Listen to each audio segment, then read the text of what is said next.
اور شاید یہ جو ہیں وہ کیوس چاہتے ہیں. الیکشن کمیشن کیا چاہتا ہے؟ الیکشن کمیشن اسٹیبلٹی نہیں چاہتا. الیکشن کمیشن کیوس چاہتا ہے کیا؟ الیکشن کمیشن آپ دیکھیے نا، الیکشن کمیشن کا فیصلہ ظاہر ہے متوقع فیصلہ یہی ہے کہ وہ یہ کہہ دیں گے جی ریزرو اسٹیٹس نہیں مل سکتی سنی اتحاد کونسل کو. یہ معاملہ سپریم کورٹ کے پاس جائے گا. سپریم کورٹ کے پاس جائے گا تو سپریم کورٹ اچھی ہو جائے گی اور کہے گی جی ان کو ریزرو اسٹیٹس دیں، اور وہ جو بلے کا نشان ہے اس کو کمپنسیٹ کرنے کی کوشش کرے گی سپریم کورٹ، حالانکہ وہ اس سے کمپنسیٹ ہوگا نہیں.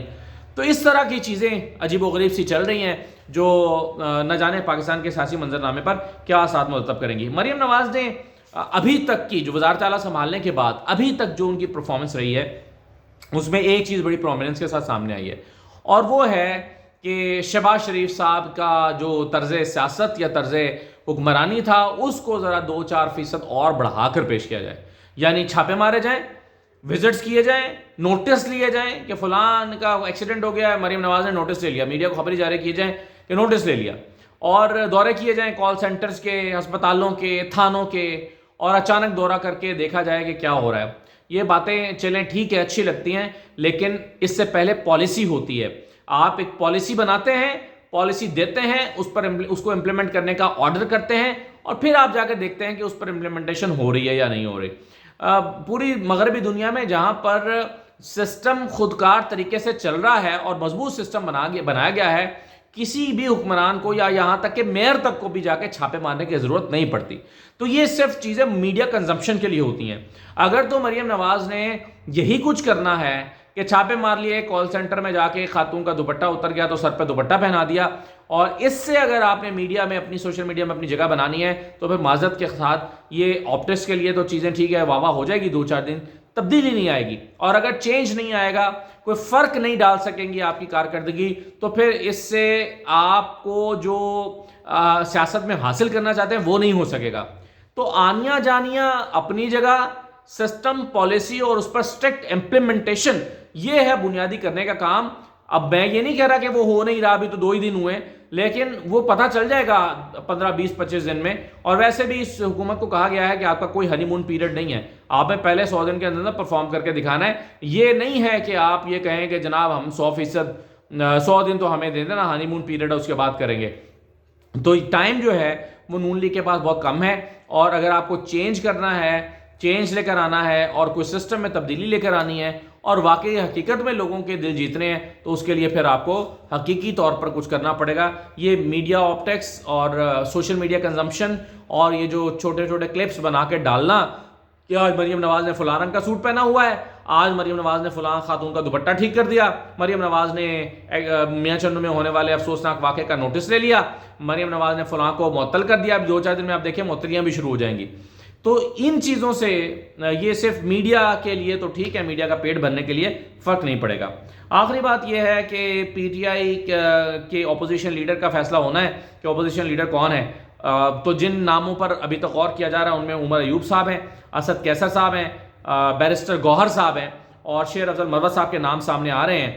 عمر ایوب، اسد کیسر، بیرسٹر گوہر، شیر افضل مروت، یہ چاروں ہی کی اپنی اپنی اسٹرینتھ ہیں، اپنی اپنی خوبیاں ہیں، اپنی اپنی طاقت ہے. ان میں سے کوئی بھی اچھا اپوزیشن لیڈر ہو سکتا ہے.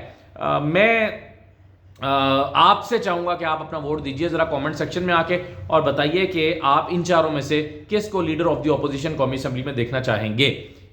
مجھے لگتا ہے کہ آپ، چلے میں گیس نہیں کرتا، آپ ذرا اپنے کامنٹ دے دیں، اگلی ویڈیو پہ بات کرتے ہیں، پھر میں اسی میں اپنی رائے بھی دوں گا کہ میں کس کے حوالے سے سمجھتا ہوں. کیونکہ ابھی میں اگر اپنی رائے دے دوں گا تو وہ انفلوئنس کر سکتی ہے آپ کی رائے پہ، تو وہ جو پول ہے وہ تو اس کا فائدہ نہیں رہے گا. تو آپ اپنی رائے کا اظہار کیجئے، پھر ہم اس پہ مزید بات بھی کریں گے. اجازت دیجیے، اللہ حافظ.